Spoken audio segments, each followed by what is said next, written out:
নমস্কাৰ ছাত্ৰ ছাত্ৰীসকল আশা কৰোঁ তোমালোক সকলো কুশলে আছা আমি যোৱা দিনকেইটাত বিজ্ঞানৰ প্ৰথম পাঠ শস্য উৎপাদন আৰু ব্যৱস্থাপনাৰ প্ৰথমৰ পৰা সপ্তম খণ্ডলৈ বিভিন্ন বিষয় আলোচনা কৰিছিলোঁ আমি তাত পাইছিলোঁ যে আদিম যুগৰ পৰা কৃষি পদ্ধতি কেনেকৈ উদ্ভাৱন হৈ আজি বৰ্তমান অৱস্থা পাইছেহি তাৰ পিছতে আমি পাইছিলোঁ জলবায়ু অনুযায়ী কৃষি কৰ্ম বেলেগ বেলেগ হয় খেতি বেলেগ বেলেগ হয় তাৰপিছত আমি দুবিধ শস্যৰ বিষয়ে পঢ়িছিলোঁ খাৰিফ শস্য আৰু ৰবি শস্য তাৰপিছতে আমি পাইছিলোঁ যে শস্য উৎপাদনৰ মৌলিক পদ্ধতিসমূহ এতিয়া খেতি কৰা পদ্ধতিৰ ভিতৰত আমি 7টা পদ্ধতি পাইছিলোঁ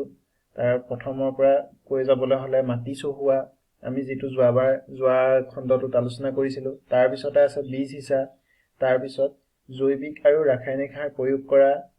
পানী যোগানৰ ব্যৱস্থা অৰ্থাৎ জলসিঞ্চন অপতৃণ আৰু ঘাঁহ বনৰ পৰা ৰক্ষা কৰা খেতি চপোৱা আৰু শেষত মজুত কৰা এতিয়া আমি আজি 2 নম্বৰ পদ্ধতিটো যি খেতি কৰা যি পদ্ধতি তাৰে 2 নম্বৰ মূল পদ্ধতিটোৱে হ'ল বীজ সিঁচা আমি বীজ সিঁচাৰ বিষয়ে আমি আজি আলোচনা কৰিবলৈ আগবাঢ়িছো তোমালোকে কিতাপখন চাই যাব পাৰা নহলে ভিডিঅটো ভালকে মন কৰি যাবা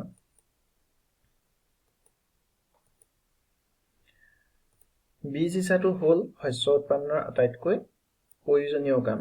বীজ সিঁচাৰ আগতে উন্নত জাতৰ বীজ বাছি ল'ব লাগে উন্নত জাতৰ বীজ সাধাৰণতে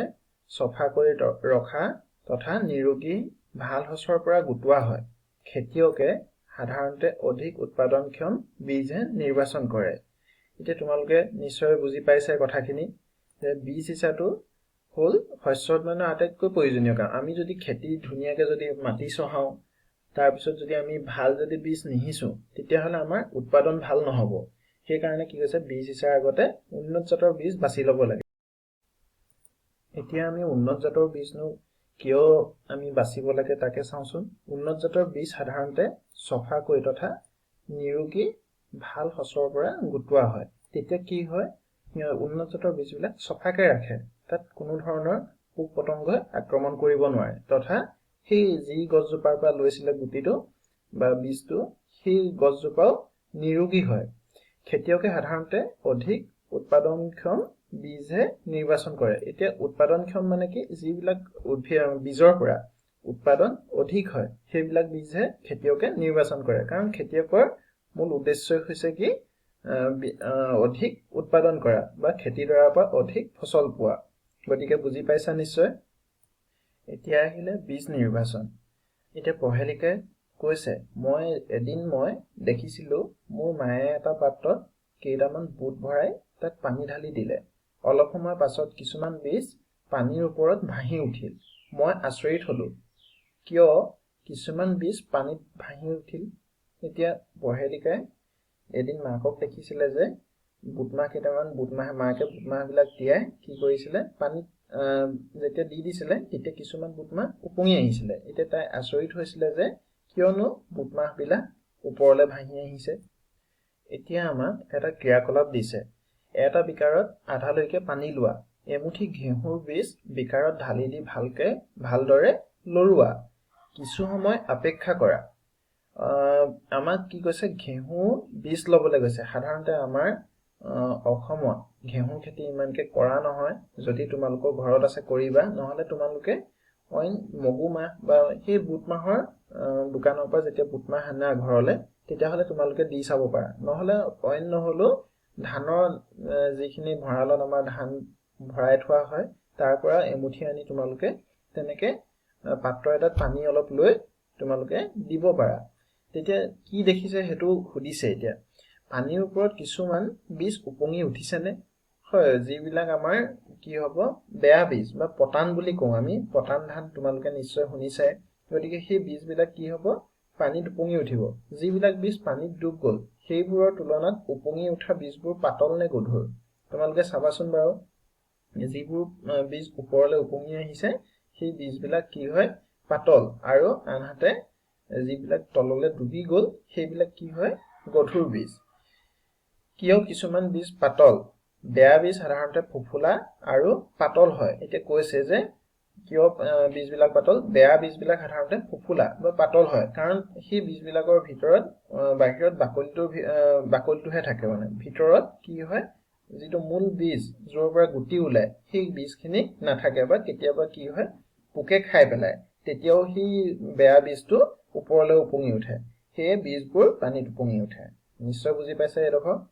ভাল বীজবোৰ বেয়া বীজৰ পৰা পৃথক কৰা এইটোৱেই ভাল পদ্ধতি বীজ সিঁচাৰ আগতে বীজ সিঁচোতে ব্যৱহাৰ কৰা সঁজুলিৰ বিষয়ে জনাটো অতি প্ৰয়োজন অৱশ্যে আমাৰ ৰাজ্যত খেতিয়কে পৰম্পৰাগতভাৱে হাতেৰে বীজ সিঁচি আহিছে তোমালোকে জানাই যে বা দেখিছাই আমাৰ পথাৰবিলাকত সাধাৰণতে যেতিয়া কঠীয়া আহিছে আমাৰ সাধাৰণতে মূলতে ধান খেতি কৰা হয় অসমত গতিকে সকলোৱে ধান খেতি কৰা দেখিছে আমাৰ যেতিয়া কঠীয়া আহিছে তেতিয়া কি কৰে হাতেৰে কঠীয়াবিলাক যিবিলাক বীজবিলাক কি হয় সিঁচি দিয়া দেখা যায় এতিয়া আহিলো আমি পৰম্পৰাগত সঁজুলিলৈ ই এবিধ চুপি আকৃতিৰ বীজ সিঁচা সঁজুলি এতিয়া চোৱাচোন চিত্ৰখনত আমি চালে বুজি পাম আৰু নাঙলটোৰ পিছফালে এটা চুপি আকৃতিৰ এবিধ সঁজুলি লগাই থোৱা আছে দেশৰ আন কিছুমান ৰাজ্যত এইবিধ সঁজুলি বীজ সিঁচাৰ বাবে পৰম্পৰাগতভাৱে ব্যৱহাৰ কৰি আহিছে আমাৰ ৰাজ্যত আমি দেখি নাপালেও অন্য ৰাজ্যত পঞ্জাৱ হাৰিয়ানা অন্ধ্ৰপ্ৰদেশ এইফালৰ ৰাজ্যবিলাকত এই পদ্ধতিৰে বীজ সিঁচা হয় সঁজুলিৰ চুপিটো বীজৰ দ্বাৰা পূৰ্ণ কৰা হয় এই চুপিটোৰ ওপৰতে কি কৰা হয় ভিতৰত আমি বীজবিলাক দি দিওঁ তাৰপিছত বীজবোৰ চুপিৰ লগত সংলগ্ন আগজোঙা 2 বা 3ডাল পাইপৰ সহায়ত তললৈ নামি আহে এতিয়া এই পাইপডাল যে দেখিছা এই পাইপডালেদি কি হয় এই নাঙলৰ যি মাটি খানে নাঙলে মাটি খানি যায় আৰু বীজবিলাক সেই খনা মাটিবিলাকৰ লুবিলাকত পৰি গৈ থাকে এই পাইপবোৰৰ জোঙা আগবোৰ মাটিৰ ভিতৰলৈ সোমাই যায় আৰু বীজবোৰ মাটিত সোমাই পৰে গতিকে তোমালোকে দেখিলাই এইটো এটা পৰম্পৰাগত আমাৰ সঁজুলি গতিকে এই পৰম্পৰাগতভাৱে অন্য ৰাজ্যবিলাকত অসমত কিছু জেগাত হয় যদিও ইমান সকলোতে নহয় কিন্তু অন্য ৰাজ্যবিলাকত এনেকৈ আমাৰ বীজ সিঁচা হয় বীজ সিঁচা যন্ত্ৰ আজিকালি ট্ৰেক্টৰৰ সহায়ত বীজ সিঁচা যন্ত্ৰৰ দ্বাৰা বীজ সিঁচা হয়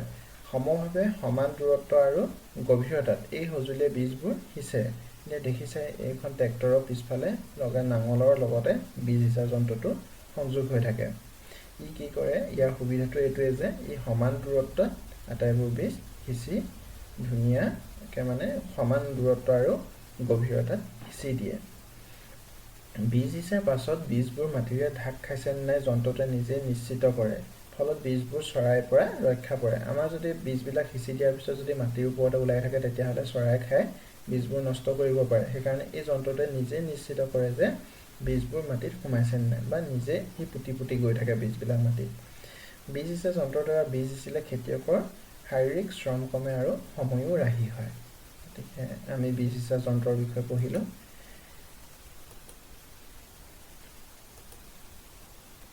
এতিয়া প্ৰজ্ঞানে এটা প্ৰশ্ন কৰিছে যে মোৰ বিদ্যালয়ৰ ওচৰত এখন নাৰ্চাৰী আছে তাত সৰু গছৰ পুলিবোৰ সৰু মোনাত ৰাখে সেইবোৰ তেনেদৰে ৰাখে এতিয়া আমিও দেখিছোঁ যে কেতিয়াবা যদি নাৰ্চাৰীলৈ যাওঁ তেতিয়া ক'লা পলিথিনত কি হয় পুলিবিলাক ভৰাই থোৱা থাকে আচলতে সেই ক'লা পলিথিনটোত আচলতে বীজবিলাক প্ৰথমতে দিয়ে আৰু দি তাতে গজালি মেলি সেই পুলি অৱস্থাতে সেই তাতে ভালকৈ যত্ন কৰা হয়